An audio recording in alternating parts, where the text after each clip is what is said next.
So this is a lot different from the kind of videos that I usually post. And for some reason, I just been feeling like really pulled to like make this kind of video, like randomly too. Today I bought my first cross myself, and like my whole life I was also just like a Christ rejector. I was kind of just like agnostic or a spiritual type of person, or a type of person that would worship the universe but wouldn't worship the creator of the universe.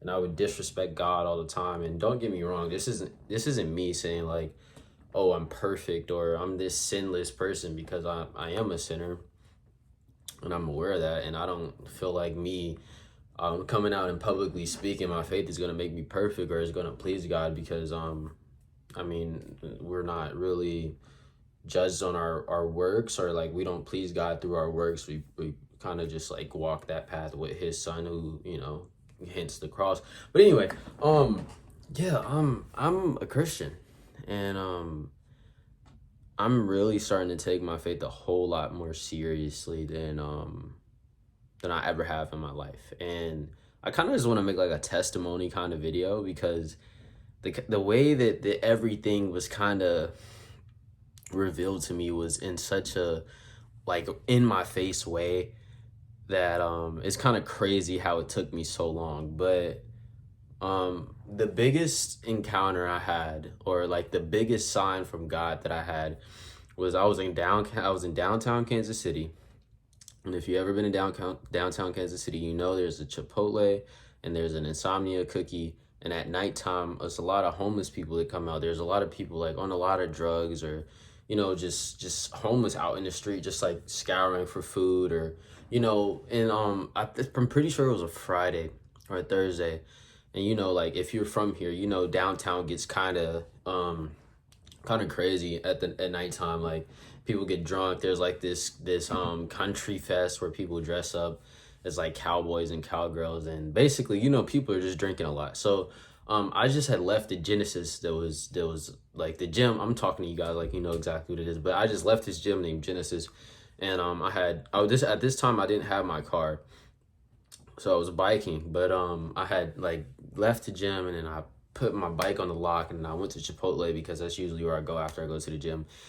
And for some reason I decided to sit at this specific spot. And this spot was like right at the edge of where like the stairs will start, and there's this railing, and it was just a really specific spot for me to sit in. And for some reason something just kept telling me to sit right there, or something just told me to sit right there. So I did, and I was eating my food, and I was just sitting out there. I think I was editing some videos or something, and I was out there for a while. So it was I don't know exactly what time, but I'd say like 8 or 9.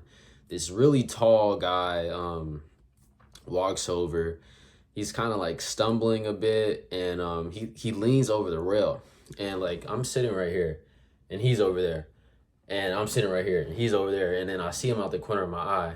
But the way that I position myself is like my back is against the wall, so just in case anything goes out, just in case like anything goes off or goes wrong, I'm able to see it. So I see this guy, and I asked him, I'm like, "Are you good, bro?" He was like, "I'm good."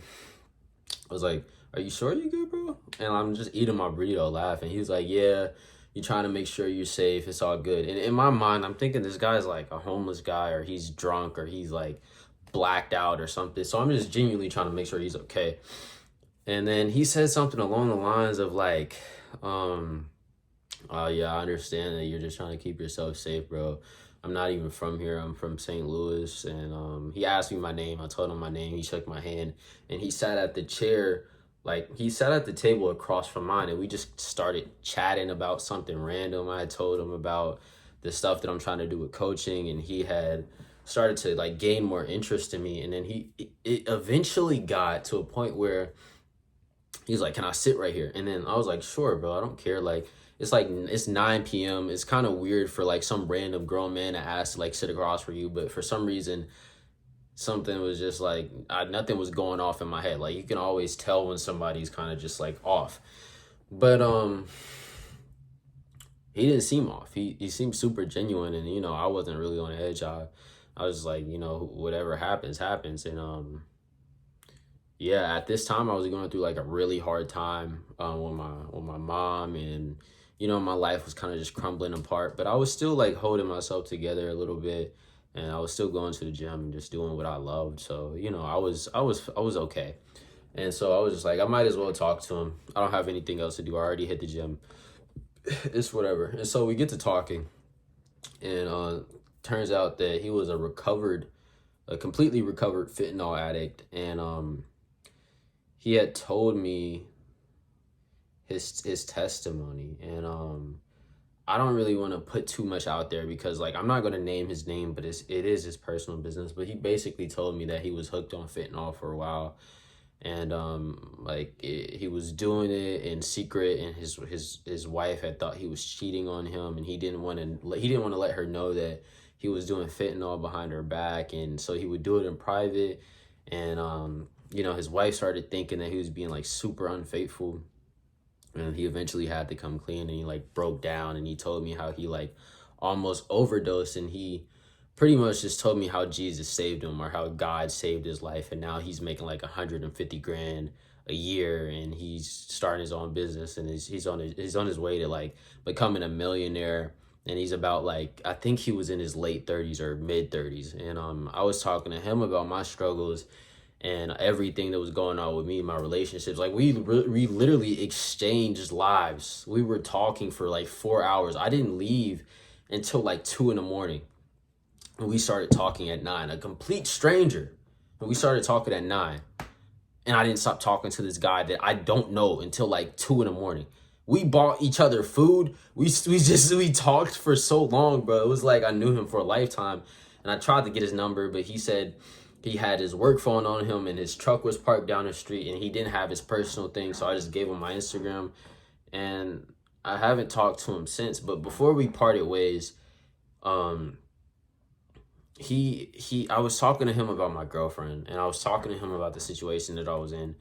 And I was obviously going through like one of the roughest times of my life, but he looked at me in my eyes, and he told me that and I can't get his exact words, but I just remember the look in his eyes. And I told my friend about it later because it was something different about this dude. Like he looked at me, and when I looked at him, he didn't really, like when I looked at him, it looked like God was in this guy. Like God was, I wouldn't say he was like the embodiment of God, but I feel like God was speaking directly through him in this sentence. And I can't really exactly remember what he said, but he just told me that something along the lines that the only thing that I was missing was Jesus. And obviously at that time, it didn't really speak to my heart because, I was a Christ rejector. I didn't think that any of that was real, and I thought it was all made up, and I thought it was just like for control, and all that stuff. But like looking back, I'm able to realize that God was talking like directly to me, to my face. Like, what are the odds that I decide to sit at this spot and I meet this random guy this was his only day, his last night in the city, his very last night. He was going to St. Louis the next day. And this was the only time he came to Kansas City. I forgot to add that. He was on a work trip. The only time he came to Kansas City was that specific day, and he was leaving the day after. He was only there for work. What are the odds that we run into each other and we exchange lives, and he talks to me about all his struggles. I talk to him about all my struggles for hours and hours on end. And the last thing that I remember him saying to me was something about Jesus and why I need to accept him into my life.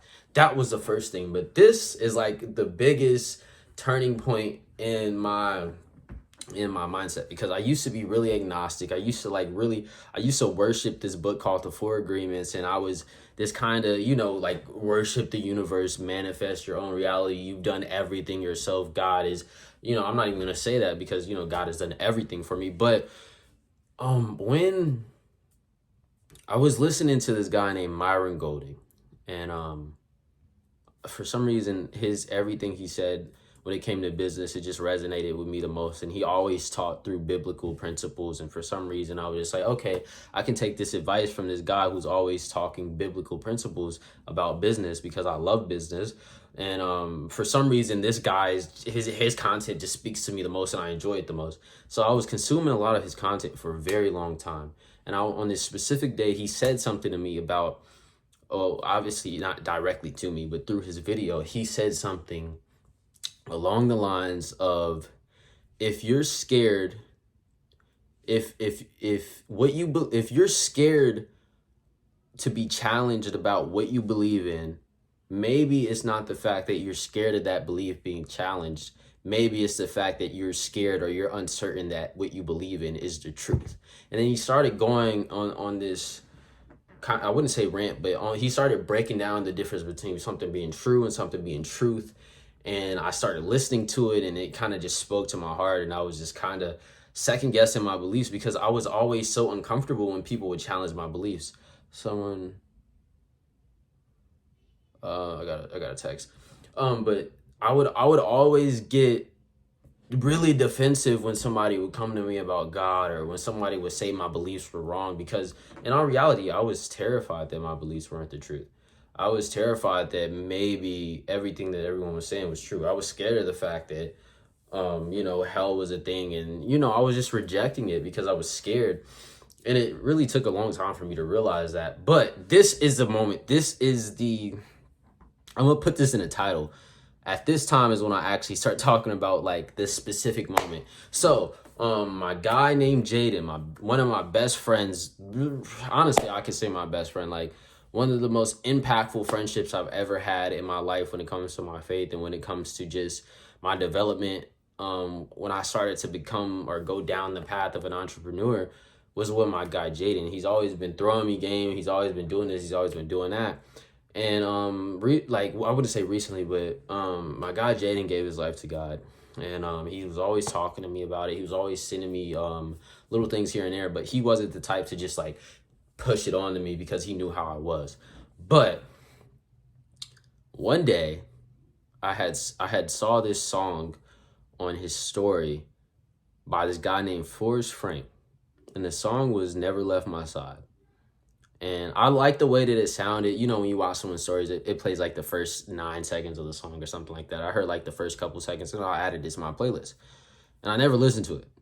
And one day, I'm not sure if it was nighttime or if it was daytime, but I was driving around in my truck, and I saw the song in my playlist, and I was just like, I'm gonna listen to this. And I started listening to the song, and out of nowhere, I just started crying. Like, not even just like little sniffles, bro. I started like basically like sobbing, bro. I'm not gonna lie. Like, when I heard this song, I can't even describe the way that I felt. I just knew that, okay, this is it. This is the truth. This is what I've been running away from, because I honestly feel like the moment that I heard that song, my heart opened just enough for a little bit of the spirit to get inside of me and to really open my heart and like take off the veil that I had on for so long when it came to God, when it came to anything that had to do with Christianity, or if you even want to call it Christianity, really just following Jesus and just knowing the truth. And ever since then, bro, I just felt that rush of like love, and it was an overwhelming amount of joy. And I was getting so many different signs, and started praying, and God started answering my prayers, and I started really learning him more. I started learning more about God, started learning more about God. I started learning niggas, bro. Sorry. Oh man, as you can tell, I got a lot of work to do, but man, I'm gonna keep it in there, whatever. But I started learning more about Christ and what he did, and everything that he endured, and all of the things that he had to go through, and all the pain and suffering and sin that he bared for us, for me.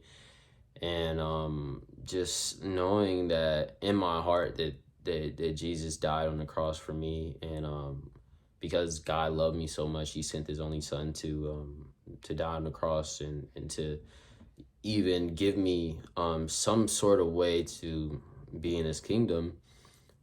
When I was able to realize that, it helped me so much. And obviously God is always good, and God is still good even when life doesn't seem like it's good. But before that, I always was kind of just mad at God, and I didn't really like. I vividly remember me like putting the middle finger up to God when I was like 9 or 10 years old because my mom had got mad at me, some stupid stuff like that. But um, yeah, this is a lot. I don't really know how to talk about. This is my first time ever like speaking about this, but I feel like I should have.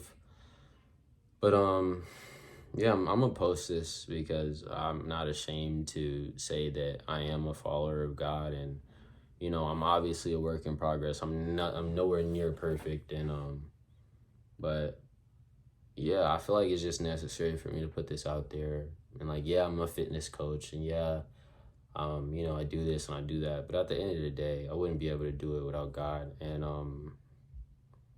none of this really matters if you don't have your salvation. So it's just like, I feel like it's an important thing for me to do. So um yeah, a little ramble, but I love you guys, and Jesus loves you, and yeah, man, I just feel good posting this video, even if we get 0 views. At least, I don't know, I'm not gonna get 0 views. I know my guy Jaden's at least gonna watch this video. So I love you, bro. Thank you for really playing a huge role in me trying to do my best to turn my life to God, and to just walk with Jesus, and to just actively try to do that on a day-to-day. But yeah, so that's the update. That's the truth. And yeah, man.